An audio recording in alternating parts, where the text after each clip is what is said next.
Hola a todos, bienvenidos a una nueva ponencia del Congreso de Transformación Digital para Pequeños Consultores.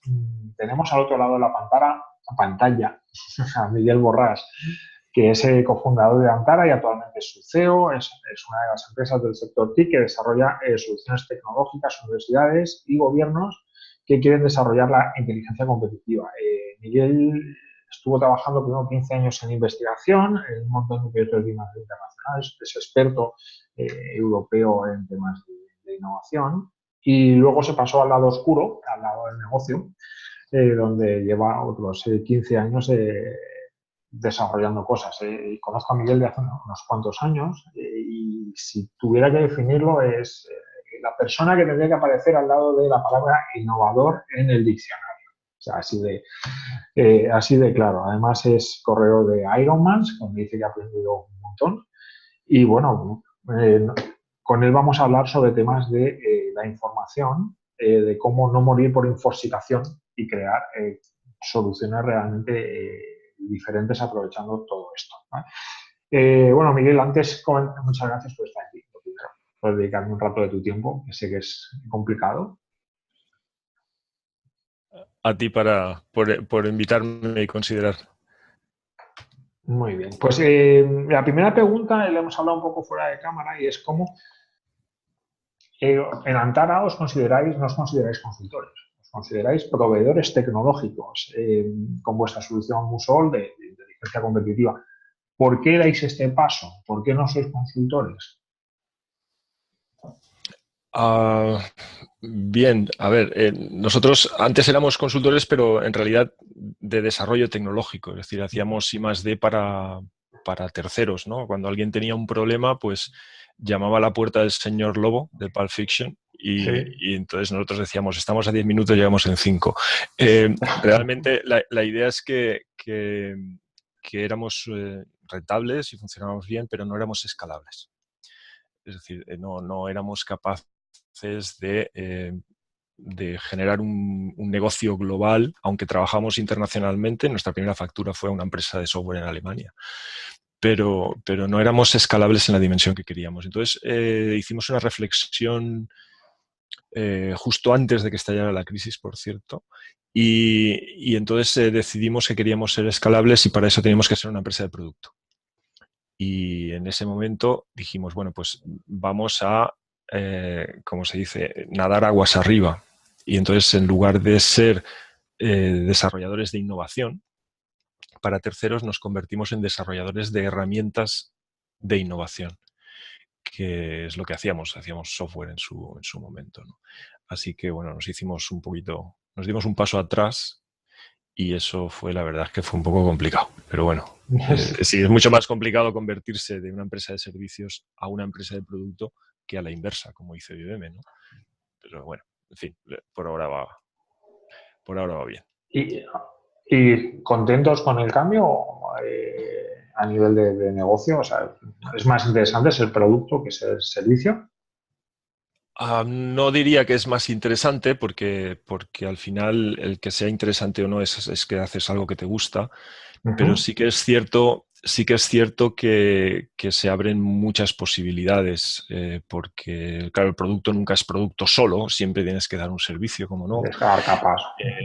Tienes que en un momento dado pues integrar cosas que aprendes, a automatizarlas o integrarlas en el producto, etcétera. Entonces, efectivamente, eh, también cuando tú eres desarrollador de software, ahora ya no lo soy, desde hace mucho tiempo, pero cuando estás en la creación del producto siempre te atrae más la creación del producto, ¿no? Pero a mí una de las cosas que más me gusta es trabajar con personas, con lo cual, al final, bueno, la decisión creo que era la correcta, creo que era la Uh-huh. correcta, pero, pero no diría yo que es más interesante. Uh-huh. Y esto que hablabais de que lo que queréis ahora es, como tenéis ese producto, es aliaros con consultores. ¿Para qué? Pues para que esa parte de implantación, que el producto al final, el coche hay que llevarlo a algún sitio, ¿no? Para que funcione. ¿Cómo puede un consultor con esta tecnología aplicarlo como, o sea, aliarse con vosotros para generar el nuevo negocio? ¿Cómo podría utilizar vuestra tecnología, por ejemplo, para tener una propuesta de valor diferencial? Bien, sí, efectivamente, nosotros somos proveedores de la tecnología, del producto, y colaboramos con consultores pues en España, en Latinoamérica, en Colombia, en Chile, en Reino Unido. Eh, porque nosotros no le decimos al cliente cómo tiene que transformarse. Nuestra función es que entienda nuestro producto y que lo aproveche al máximo. Le damos la formación en un momento dado. Que además eso incluso se lo hacen los consultores a sus clientes, es decir, nosotros ahí no intervenimos, pero es lo máximo a lo que llegamos. Y tampoco somos proveedores de contenidos, es decir, no le decimos al cliente qué debería estar vigilando de su negocio. ¿Por qué? Pues porque tendríamos que ser especialistas en todo, que es un oxímoron, es decir, especialistas en todo no existe. ¿Por qué? Pues porque trabajamos con compañías del sector automoción, con sector de servicios, con lo que sea, ¿no? Entonces tendríamos que saber de todo y de todos los sectores y eso no tiene sentido, ni para el cliente ni para nosotros. Entonces, sí que nos aliamos con consultores que tienen una necesidad de, por un lado, tangibilizar el proyecto del cliente. Es decir, yo le digo al cliente lo que tiene que hacer, le doy una serie de informes, le hago unas reuniones con ellos, pero al final tiene que haber un proceso funcionando que en ocasiones a mí también me interesa mucho monitorizarlo como consultor y ayudador de la empresa, monitorizarlo desde el exterior para ir ayudándoles y demás. Y para eso necesitas una herramienta de digitalización del proceso. Entonces, el consultor sabe la situación del cliente, sabe ayudarle a transformarse, porque hay procedimientos que establecer, hay gente a la que hay que involucrar, y eso lo hace el consultor. Nosotros cada vez sabemos hacerlo menos. Y en ese sentido, el consultor en ocasiones activa una cuenta de las muestras directamente en casa del cliente y es lo único que sabemos del cliente. No sabemos nada más. Él le aporta la formación, le aporta la gestión del cambio y el seguimiento de todo lo que necesita. Por lo tanto, para nosotros es una forma, es una simbiosis muy, muy interesante. Claro, me ha parecido súper interesante lo que dices de que la herramienta al final ayuda a tangibilizar el servicio del cliente, muchas veces, o sea, el servicio del consultor, que muchas veces es uno de los problemas que tenemos, que siempre se nos ha acusado a los consultores, tú lo sabes de tu época anterior, de vender humo, ¿no? De que vamos allí, vendemos humo y hacemos algo que ya sabían que tenían que hacer, ¿no? Pero es verdad que tangibilizar algo con una herramienta, con un proceso, es algo que puede diferenciar a un consultor de otro a la hora de llegar al cliente. Sí, había un chiste muy bueno que era decir, el consultor lo que hace es, tú le preguntas la hora y él te dice, dame tu reloj, te da la hora y se lleva el reloj. Entonces, en este caso, nosotros lo que hacemos es, te voy a dar un reloj mucho más mejor que el que tú tienes y además te voy a enseñar a leerlo, ¿no? Y esa es un poquito la idea. Oye, muy, muy bien. Oye, vamos a ponernos ahora mismo en otra posición, como vuestra experiencia en Antara, que nos has contado un poquito, de que justo antes de la crisis decidís tomar el salto. Claro, habéis hecho muchas cosas. Fuiste de los primeros en utilizar herramientas SaaS, o sea, herramientas de software as a service, venderlo con vuestro software así, trabajar. Has dicho tu primer gran cliente, o sea, tu primera factura fue en Alemania, trabajando desde Valencia. Me has contado otras veces que trabajáis en remoto en la implantación, que no movéis el típico proyecto de consultoría donde se meten 17 consultores en casa del cliente y empiezan a toquetear todos los sistemas, nada. De todo este viaje, si tuvieras que contarme 3 aprendizajes o contarnos aquí a las personas, a los participantes en el Congreso, ¿cuáles serían esos 3 aprendizajes que tú te has llevado de todo este viaje durante estos años? Vamos a ver, lo primero es saber qué quieres ser. Y yo, más que 3 aprendizajes, plantearía tres opciones para saber qué quieres ser. El primero es que puedes ser un generalista. Vamos a ver, y voy a intentar traducirlo al perfil de la gente que nos escucha, que son, entiendo, consultores, ¿no? Entonces, tú ser generalista, pero desde mi vista solo generalista especialista porque trabajas en local un conjunto de, ¿vale? Entonces, que cualquier cosa que ellos te planteen, tú les puedes buscar una solución y ellos confían en que tú lo vas a hacer de una forma independiente y profesional para ello. En ese caso te tienes que aliar con especialistas, incluso remotos, incluso de otros países o lo que fuere, para desarrollar esa actividad.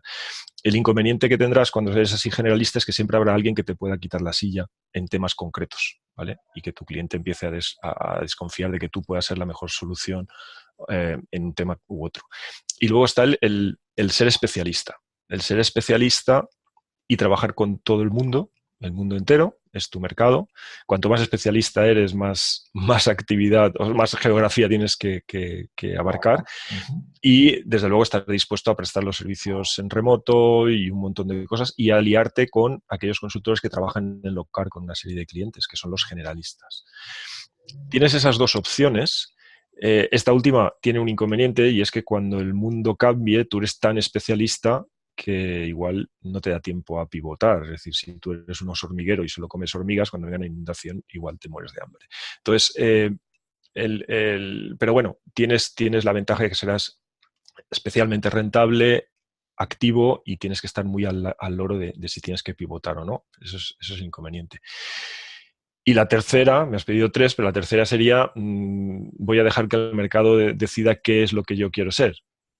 Con lo cual acaba siendo un payaso. Es decir, el mercado siempre le dice que quiere payasos. Entonces, tienes esas tres opciones, creo, desde mi experiencia. Pues, la de generalista y aliarte con especialistas, la de especialistas y aliarte con generalistas, o luego la que el mercado te vaya llevando, ¿no? Que al final es ahí la ola que, fíjate, pensando ahora con lo que dices, es como la ola de ahora hay que ser mentor de startups, ¿no? Y entonces el mercado te va llevando. No voy a entrar si es payaso o no, ¿no? Pero que esa es un poquito la ola que está surgiendo ahora. Oye, ¿por qué piensas que, vamos a centrarnos un poco en vuestra especialidad, que es la inteligencia competitiva? ¿Por qué crees que la inteligencia competitiva es tan importante para la transformación digital? O sea, ¿qué beneficios tiene a una empresa aplicar la inteligencia competitiva y luego los consultores a ayudarles a implantarla? ¿Por qué crees que es tan importante? Bueno, antes acabas de decir lo de las modas, ¿no? Y yo, cuando oigo hablar ahora de transformación digital, que está muy bien, yo no, pues pienso que es lo mismo que se decía hace 30 años. Es como la moda de ropa, es decir, cada 30 años vuelve la misma. Si te la guardas en el armario, seguro que la vuelves a usar, ¿no? Sí, Pero sí, porque es como la industria 4.0, ¿no? Que ahora todo el mundo habla de industria 4.0 en el entorno que nosotros movemos, que es el de la manufactura sobre todo, pero al final no es más que el concepto del CIM, del Computer Integrated Manufacturing, que había a finales de los 80, ¿no? Entonces, pero con referencias nuevas, con herramientas nuevas, eso está bien. Entonces, desde el punto de vista de la digitalización o de la transformación digital, lo único que tenemos que hacer es planteárnoslo como una herramienta un proceso de mayor eficiencia en los procesos y también de efectividad, es decir, conseguir realmente lo que queremos hacer, es decir, tener éxito, sería la efectividad. En la digitalización de la inteligencia competitiva, yo plantearía dos beneficios fundamentales. El primero es que vamos a ahorrar prácticamente 3/4 partes del tiempo que dedicamos a vigilar el entorno. ¿Vale? Es decir, el que no vigila el entorno y no sabe a dónde tiene que ir, pues les da igual que le sople el viento por un lado o por otro, va a intentar patalear para sobrevivir, ¿no? Pero con una adecuada estrategia y con herramientas puedes prácticamente desarrollar mucho mejor trabajo con un 25% de la dedicación.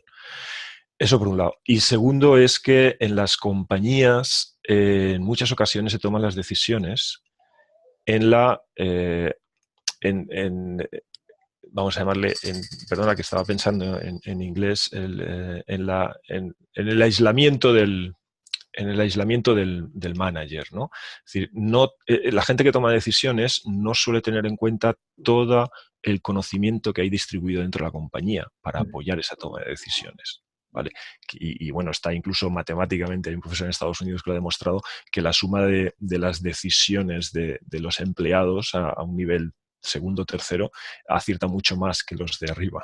Entonces, sí, hay un proceso que se llama TEDLO que lo ha demostrado. Entonces, quiero decir, vamos a, por un lado, a ser más eficientes, como te he dicho, y por otro lado, vamos a aprovechar el conocimiento de la gente a la que estamos contratando en la compañía, que la contratamos se supone porque sabe más que nosotros. Entonces, por eso son especialistas. Entonces, esa gente tiene que apoyar en la toma de decisiones de las empresas industriales, ¿no? Entonces, la mejor toma de decisiones es el segundo factor de beneficio, yo creo.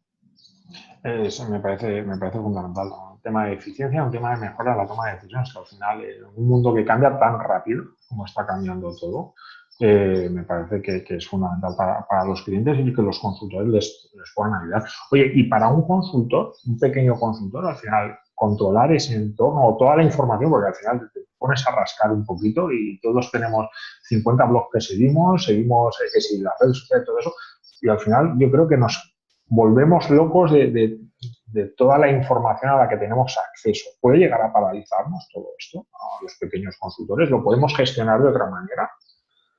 O sea, ¿cómo montaríamos a lo mejor una pequeña vigilancia nosotros para no morir infoxicados? Vale, a ver, todos tenemos una limitación, por muy listos que seamos y muy ricos que seamos, como le decía a uno de mis hijos el otro día, por muy bien que hagas el trabajo hoy, mañana te vuelven a dar solo 24 horas.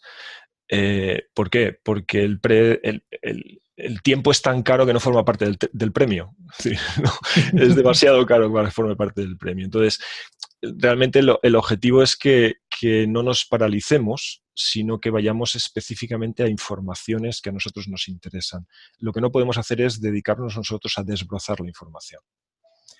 Nosotros tenemos que decirle a alguien, ahora que hablamos de la robotización, que la robotización siempre se ha planteado como una herramienta, una solución para mecanizar tareas repetitivas. Entonces, la robotización en la inteligencia competitiva, también el objetivo que tiene es que no desbrocemos nosotros la información, sino que nos la desbroce una máquina.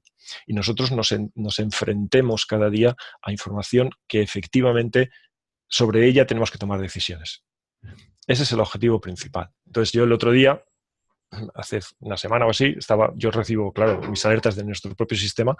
El planteamiento es que yo me puse a ver las 7 alertas que me entraron un día y me dediqué prácticamente toda la mañana a ello.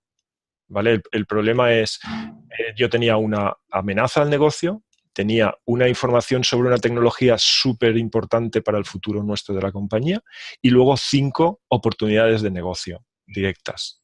Y en eso trabajé. O sea, el planteamiento es no desbrozar nosotros la información, sino saber cómo podemos hacerlo automáticamente. O sea, te orienta al trabajo, ¿no? Más que dedicar tiempo a decir, oye, qué es interesante, qué no es interesante, eso ya te viene y sobre eso te focalizas y claro, trabajas. Y entonces, ¿qué debería seguir un pequeño consultor? O sea, ¿qué variables debería tener en cuenta? Has comentado antes oportunidades, tecnologías. Si tuviera que seleccionar o categorizar, qué buscar, ¿qué podría buscar en esa parte de información? Vamos a ver, en principio no se trata de si yo quiero recibir oportunidades o amenazas al negocio o si quiero vigilar tecnologías, etcétera. En realidad se trata de vigilarlo todo, pero ser lo más concreto posible. Para eso, si no tienes ni idea de cómo hacerlo, pues hay algunas reflexiones básicas, ¿no? Por ejemplo, te coges las 5 fuerzas de Porter, que ahora ya son 6, aunque son muy antiguas, y dices, vamos a ver, ¿qué me tendría yo en cada una de estos sectores? ¿Qué preguntas son las que yo debería hacerme? Y hay otra forma muy clara, es decir, oye, ¿cuáles son las 3 cosas que podía hacer tu principal competidor hoy que a ti esta noche no te dejaran dormir? O sea, dime 3 cosas que si te enteras hoy, esta noche no duermes. Bueno, pues ya sabes lo que tienes que vigilar. ¿Vale? Cuando eso vaya a ocurrir, lo pones ahí para que te lo filtre. Es decir, hay metodología. Sobre todo lo que se necesita es imaginación. Imaginación. Es decir, estamos muy acostumbrados a ir en el día a día, yo lo veo con mis clientes, ¿no? Van súper liados para quedar en una reunión, pues tenemos que ver cuándo quedamos y tal, y realmente sentarse a reflexionar se hace poco. Entonces, cuando alguien dice, ¿qué quieres saber de tu mercado? Te devuelven preguntas muy sencillas, respuestas muy sencillas porque no lo han reflexionado. Entonces, eso es lo primero que hay que hacer. Es decir, qué cosas Pararse a a ti pensar. realmente, claro, qué cosas a ti realmente te interesa saber. Que, por cierto, evolucionan. O sea, conforme tú vas aprendiendo por la información que te llega, sabes que eso ya no te interesa tanto y que deberías estar vigilando otra cosa. Es decir, también tienes que tener la posibilidad de ir evolucionando rápidamente. Y al principio, sobre todo, porque, claro, cuando no sabes nada, porque pensamos que lo sabemos todo, pero cuando empiezas a darte cuenta de que no sabías lo que debías saber, y empiezas a cambiar de opinión muy rápidamente. Entonces, al principio, sobre todo, tienes que evolucionar muy rápido. Y eso me parece súper interesante. Yo creo que nos falta mucho. Está saliendo en varias de las entrevistas que estamos haciendo, es la falta de tiempo de reflexión, la falta de tiempo para pensar, para salir de la rueda del hámster de trabajar, vender, trabajar, vender, trabajar, vender, ¿no? Sino parar un poco a pensar para tomar esas decisiones importantes. Entonces, los beneficios, antes hablabas que el cliente obtiene fundamentalmente mejora la toma de decisiones y eficiencia. Un pequeño consultor que vigila el entorno tiene los mismos beneficios porque claro, al final facturamos horas. ¿Voy a dedicar horas a estar buscando estas cosas o qué beneficios puede obtener un pequeño consultor que monte su pequeño sistema de vigilancia del entorno? Vamos a ver. Eso tiene dos vertientes. Es decir, ¿estoy vigilando el entorno para mi negocio o estoy vigilando el entorno porque estoy ayudando a mi cliente? Las dos cosas deberían hacerse. El primero es más egoísta porque yo vivo de mi negocio y que por lo tanto tengo que ser mejor en mi negocio, pero en ocasiones el consultor, ya sea generalista o ya sea especialista, tendrá un enfoque, precisamente por esa estrategia, tendrá un enfoque diferente a la hora de qué quiere saber. Entonces, hay una estrategia de vigilar para mi negocio, es decir, en qué yo debería ser consultor o de qué forma yo podría ser mejor consultor para mis clientes. Y por último, el segundo es, yo estoy trabajando con una serie de clientes que tienen una serie de problemáticas, a los cuales yo les puedo dar soluciones sobre lo que ya sé, pero tengo que darles soluciones sobre lo que yo sabré en el futuro. Es decir, yo tengo que ir aprendiendo sobre la problemática de mis clientes e incluso vigilar qué hacen los competidores de mis clientes para advertirle de cosas que en un momento dado le pueden interesar u oportunidades de negocio. Por lo tanto, la mejora de la inteligencia en el consultor es, primero, para mejorarme yo como negocio, pero al mismo tiempo tengo que estar vigilando para mis clientes, porque nosotros, en principio, un consultor lo que hace es vivir pensando en el cliente, ¿no? Cómo le resolverá esto, cómo lo podríamos hacer mejor, etcétera, ¿no? Aparte de sus propios problemas, Sí, sí. incorporar los de los clientes, ¿no? Entonces, siempre tiene ese mecanismo de aplicación dual. De la función de inteligencia que se suele llamar, que cuando tú expresas qué quieres saber, lo haces en función tuya de tu negocio o en función del negocio de cada uno de tus clientes. Es que me parece lo de aprender sobre el negocio del cliente al final me parece que es fundamental para que tú le puedas dar esa información o es muy anglosajón. Yo lo he visto en varios pequeños consultores anglosajones que son muy típicos de lanzarles a sus propios clientes noticias o resúmenes de noticias sectoriales para que el cliente esté al tanto de lo que se mueve incluso es como un refuerzo tuyo como consultor, es decir, no, te estoy diciendo qué es lo que va a venir y sé de lo que va a tu sector, ¿no? Vale, efectivamente, ese es un primer paso, pero nosotros, por ejemplo, nuestra solución la hemos diseñado para que haya un segundo paso, donde no solo le estoy dando la información que yo considero que a él le puede ser interesante, sino que yo incluso puedo dar un paso aguas arriba del proceso y decir, y ahora yo voy a administrarte la función de inteligencia que vas a tener tú dentro de tu empresa. Entonces yo como consultor paso de ser alguien que te va diciendo noticias, oye, mira lo que está pasando, etcétera, a organizarte y administrarte como si fuera un interim manager externo Como si fuera, digamos, el director de calidad externalizado, pero en este caso el director de inteligencia externalizado, que te organizo la función de inteligencia dentro de la compañía, en la cual yo mismo participo como consultor y administrador de ella, y donde también, además, no dejo de ser un analista de la información concreta. Es decir, nosotros además hemos diseñado la herramienta nuestra para que esa relación, como antes decíamos, se tangibilice a través de una herramienta. Oye, genial. Pues vamos terminando, si te parece, y sí que me gustaría, con toda tu experiencia, de todo lo que nos has contado, ¿cuál crees que sería una recomendación, ¿no?, para que los pequeños consultores sobrevivan en un mundo donde hay información para aburrir? O sea, ¿cuál sería esa recomendación que nos darías? Yo lo primero que haría sería reflexionar, igual me repito en la idea, pero reflexionar en lo que yo quiero ser como consultor. ¿Y por qué?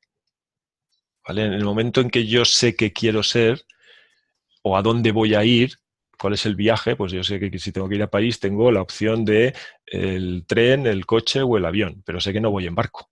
Es decir, entonces ya empiezo a descartar, ¿no? Entonces, si yo tengo claro qué quiero ser, eso me va a definir muy claramente cuál es la información que tengo que gestionar.